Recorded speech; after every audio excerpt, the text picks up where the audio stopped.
Baseball League.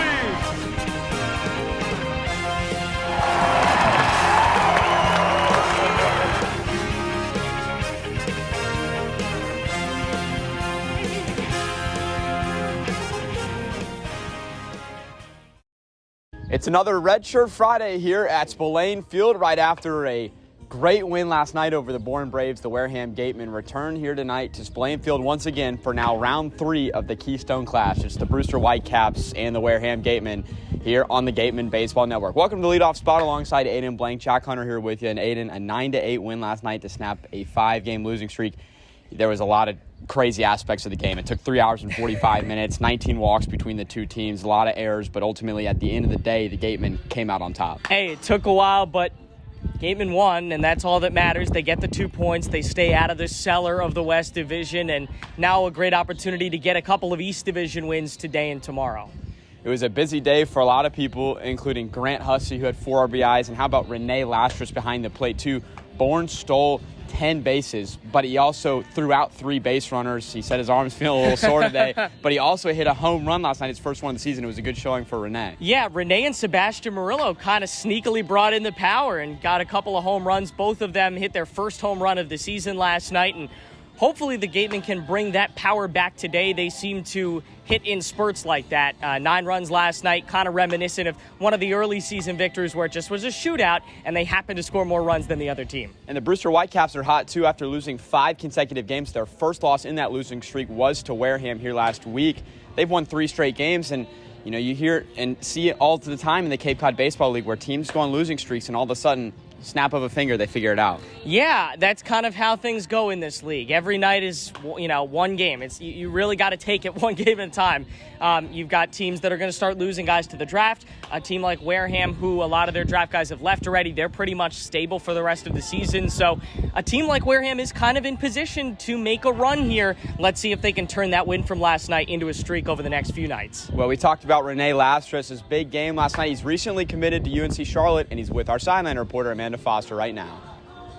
Joined by Renee Lastris. And Renee, last night you hit your first home run of the season. You've had a little bit more time to kind of think about it, process it. What are the emotions around that for you? Just exciting to come out here and get to play baseball and go out there and do what I know how to do best. And hitting a home run was great, but just winning the game was a little better. Oh, of course. And you hit it pretty far, went out in the bleachers. How did it feel to make solid contact like that? Well, in that AB, I already had swung through 2 curveballs, so I didn't really think I was going to get another fastball, but I guess he threw me one, and I reacted and got a good piece of it. Oh, and you mentioned how good the win felt. The team needed a win on a 5-game losing skid. So what was it like after the game to be with the guys in the dugout in the clubhouse? No, it was great. We've been struggling a little bit the past couple games, but I feel like this is a huge one for us. We got some momentum now to keep going and keep winning some ball games. And in your mind, what do you need to do today to win another game? Just be us. Come out here and flat out just hit, and pitchers throw strikes, and we'll be fine. All right, great. Appreciate it. Thank you. Yeah. Joined now by Grant Hussey. And Grant, last night you had 4 RBIs, came up clutch in a whole lot of moments, and you keep coming up clutch in a lot of these games. What are you thinking when you go up to the plate in those situations? Not really a whole lot right now. When you're playing your best baseball, you're not thinking a whole lot.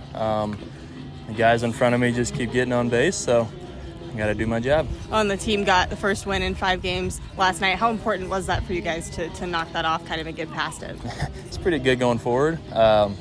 Definitely don't want to do that again, so we'll take what we did yesterday and keep it rolling. And this year we're celebrating the 100th year of Cape League baseball. Today is kind of the celebration here at the field. What does it mean for you to be out here playing? It's pretty awesome. Every kid at some level, this is one of their goals. And just being able to come out here and complete that goal is pretty cool. And what do you think the team has to do to get another win today and keep the momentum going? Hitters hit and pitchers pitch. There we go. Thank you. Thank you. Welcome back to the Leadoff Spot as we go around the league here as we get you set for the Brewster Whitecaps and the Wareham Gatemen. And Aiden, as we take a look inside our own division here in the West. It's pretty competitive here. Yeah, the West has kind of been really good. Look at the bottom of the West. It's a Wareham team, very solid. Falmouth team, very solid. They're battling, and they're going to be battling the entire season. I think it's going to come down to the final day in the West Division. Couple of teams separated by a few points. Looks like Katuitt dropped a few pitchers. They may be starting to fall off. I can't wait to see the conclusion of this division. Yeah, and hey, in the East Division, it's looking great as well. YD is 3 points up in first place. Wareham goes to YD tomorrow. Harwich has fallen a little bit after losing 2 straight games to these Brewster Whitecaps. We mentioned Brewster's on a 3-game winning streak. Orleans is looking better as of late. They're at 500, so a lot of parity in this league like we see year in and year out. Yeah, again, every night is a different night. Anybody can be anybody. That's the beauty of this league, is that you're getting turnover all the time. You're getting teams that just hit fire at one point and go on a run. The 4 seed in the East could be just as dangerous as the 1 seed. Same thing with the West. Let's keep it moving here on the leadoff spot. Here's Amanda with the Manager's Show with Ryan Smyth. On the Manager's Show with Ryan Smyth, and Coach, last night was literally for you a sigh of relief. Now that you've had a little bit more time to process, what was the key in that game that now you have to carry forward into today and in the future? I think the baseball gods were looking after us last night. It wasn't a pretty game by any means, and really, you probably shouldn't have came on the good side of that, but we did. And I think it was a little bit of a relief for our guys. And kind of loosens them up a little bit more today. They know they can win again.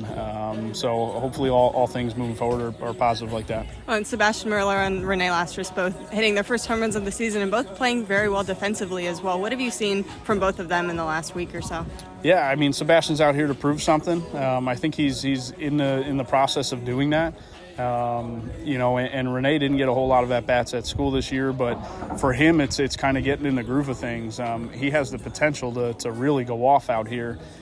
He just needs to get some ABs under his belt, and I think he could be a devastating hitter out here. And Riley Eichhoff starting today, what can we expect from him? What do you think we'll see? I'm tired of saying that we're going to get through 5 or 6 with our starters, so I'm just going to say hopefully we get a good start from him, and we fill up the zone, we're efficient, and we get a lot of outs. And it's the 100th year of Cape Cod League Baseball today. The field is kind of the celebration of that. What does it mean for you to be out here coaching this year? It means everything. I love coming out here. I count the days to come back out here the day I leave, and really when you're here, you hope it keeps going for forever. It's best summer league in the country. I get to coach some of the best amateur players in the world. So for me to be in this position, is something that can't ever be thankful or too thankful for. Thank you. Appreciate it. Absolutely.